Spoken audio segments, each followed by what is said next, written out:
सुबह सुबह कड़ाके की ठंड, हर तरफ कोहरा ही कोहरा नजर आ रहा था। सुबह के 5:30 बज चुके थे। दूर दूर तक कोई नजर नहीं आ रहा था। घर के सदस्य अपनी अपनी रजाइयों में घुसे हुए थे। पर यह क्या, घर की बहू कांता घर के पीछे की तरफ बने हुए बाड़े की सफाई कर रही थी। इतनी तेज ठंड के अंदर कांपते हुए हाथों से गाय का गोबर उठाती जा रही थी, साथ ही साथ मन ही मन कुढ़ती जा रही थी। हे भगवान, जल्दी जल्दी काम निपटा लूं, नहीं तो अम्मा जी मेरा जीना दुश्वार कर देगी। ऊपर से तबीयत भी ठीक नहीं है। मन ही मन सोचती जा रही थी। कितनी ही कोशिश कर रही थी, पर हाथ पैर तेज चल ही नहीं रहे थे। 5:30 बज चुके थे। अगर 6:30 बजे तक ये काम निपटा कर नहा धोकर चौके में नहीं घुसी तो अम्मा जी का अपना राग शुरू हो जाएगा। 6:30 बजे तक तो बिस्तर में चाय चाहिए होती है उनको। पति माधव को भी तो उसी समय जगना होता है। चाय पीने के बाद भी वहीं बिस्तर पर बैठकर फरमान जारी करती रहेगी। 7:30 बजे तक माधव का टिफिन भी तैयार करना होता है। आखिर नौकरी के लिए रोज शहर जो जाना पड़ता है। शादी को अभी 7 महीने ही हुए हैं। शादी से पहले कितना कुछ कहा था इन लोगों ने। बेटा शहर में नौकरी करता है, हमारे यहाँ तो नौकर हैं काम करने के लिए। गाय तक पाल रखी हैं, खूब दूध दही होता है। हम तो ताज़ी चीज़ें ही खाते हैं। आराम से रहो, खाओ पियो, मस्त रहो। सोचा था कि शादी के बाद पति के साथ शहर में रहने को मिलेगा, पर हाय री किस्मत, कितनी कोशिश की थी कि कमरा लेकर वहीं शहर में रह लेते, लेकिन अम्मा जी के आगे किसी की ना चली। कहीं बहू बेटा शहर के हो गए तो लौट कर ही नहीं आएंगे। आखिर बेटे को ही रोज आना जाना करना पड़ता है। माधव ने अपनी बड़ी बहन को भी कहा था कि अम्मा को समझाएं, पर उसने तो माधव को ही लताड़ दिया। औरत के आते ही अपनी अम्मा को अपने से अलग करना चाहता है। शर्म नहीं आती तुझे? इकलौता बेटा है। आखिर अम्मा भी चाहती है कि बेटा बहू उसकी सेवा करें, पर आजकल के लोगों को तो अकेले आसमान में उड़ने का शौक है। इसके आगे माधव कुछ कह ही नहीं पाया और कांता मन महसूस कर रह गई। इसमें भी अम्मा जी और उनकी बेटी मालती दोनों का फायदा है।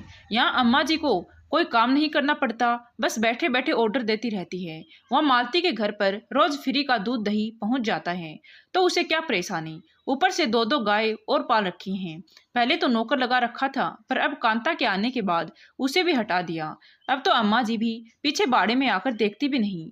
अम्मा जी ने जितना शादी के पहले कहा था, उन सब के ढोल के पोल तो अब पता चल रहे हैं। जैसे तैसे काम निपटा कर नहा धोकर कांता रसोई घर में चाय बना ही रही थी कि अम्मा जी की आवाज आई। अरे ओ महारानी, सो गई क्या? आज चाय मिलेगी कि नहीं? बस अम्मा जी ला रहे हैं, कहकर कांता ने चाय 2 कप में डाली और अम्मा जी को देने चली गई। अम्मा जी आपकी चाय। हमें तो लगा था आज हमें चाय नसीब ही नहीं होगी। कितनी देर लगा दी। जाकर माधव को भी चाय दे दे, और खबरदार उसके पास बात करने बैठी तो समय व्यर्थ हो जाएगा।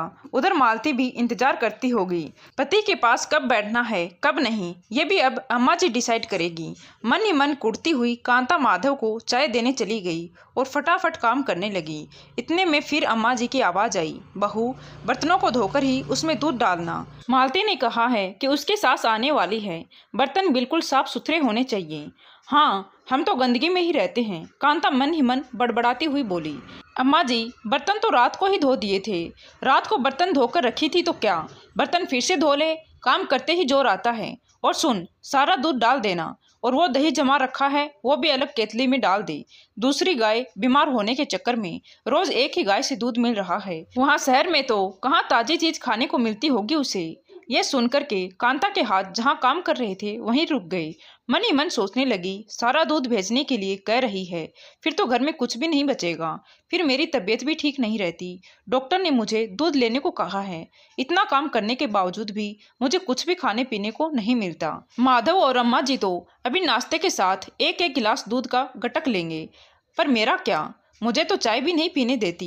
कहती है कि चाय पीकर रसोई में काम करेगी तो रसोई झूठी हो जाएगी।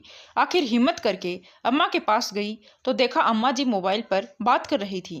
कांता को दरवाजे पर खड़ी देखकर बोली, अरे तू अभी तक यहीं खड़ी है? जल्दी से दूध केतली में डाल, वहाँ मालती दूध का इंतजार कर रही है। देख, उसका फोन भी आ गया। आखिर हिम्मत कर कांता बोली, पर अम्मा जी सारा दूध भेज देंगे तो घर के लिए दूध नहीं बच पाएगा। अब क्या करना है दूध का? अरे बहू, नाश्ते में सबने दूध ले ही लिया, और कोई मेहमान आएगा तो पड़ोस की दुकान से मोल ले आएंगे। पर अम्मा जी, मुझे बहुत कमजोरी हो रही है और आपको तो पता ही है कि डॉक्टर ने कहा था कि सुबह शाम एक एक गिलास दूध ले लिया करो। हो, कुछ नहीं होता, शरीर को जैसा बनाओ वैसा बन जाता है। इसीलिए काम चोरी छोड़कर जरा जल्दी जल्दी हाथ पैर चलाओ ताकि शरीर मजबूत बने।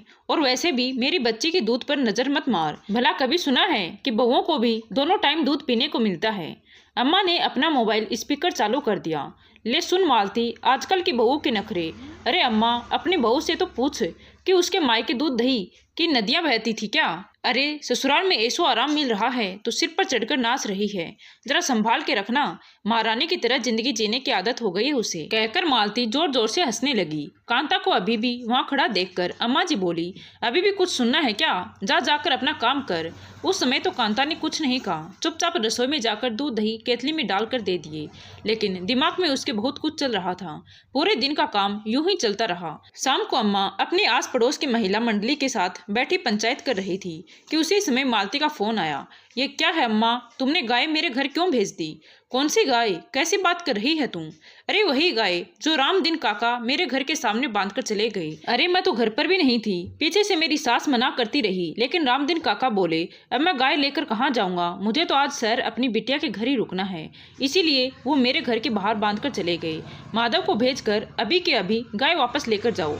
यहाँ आस पड़ोस में अच्छा खासा तमाशा हो गया है। ऊपर से मेरे ससुराल वाले भी नाराज हैं। मालती ने बोलकर फोन बंद कर दिया। इधर अम्मा उठकर बाड़े की तरफ भागी। देखा तो गाय थी ही नहीं। कांता को आवाज देती देती अम्मा जी घर में आई। अरे ओ बहू, बाड़े में से गाय कहाँ गई? मालती जीजी के घर। तेरी हिम्मत कैसी हुई गाय को यहाँ से वहाँ भेजने की? उधर मालती को कितनी बातें सुननी पड़ रही हैं, अंदाजा भी है तुझे? जितनी बातें आप दोनों मिलकर मुझे सुनाती हैं उससे तो कम ही सुननी पड़ रही होंगी। तेरी हिम्मत कैसी हुई गाय को शहर भेजने की? अभी तो मैं बैठी हूँ, तू कौन होती है फैसला लेने वाली? वो क्या है ना अम्मा जी, दूध दही खाए ननद रानी और गोबर उठाए बहू रानी। ये बात कुछ जच नहीं रही थी। इसीलिए जब राम दिन काका आए और बोले बिटिया शहर जा रहा हूँ टेम्पो लेकर, कोई सामान मालती के यहाँ भिजवाना हो तो बता दे, तो मैंने सोचा गाय को वहीं भेज दूँ, जिससे जीजी को इंतजार भी नहीं करना पड़ेगा और मुझे इतनी ठंड में गोबर भी उठाना नहीं पड़ेगा। और वैसे भी अब हमसे ना होगा ये सब।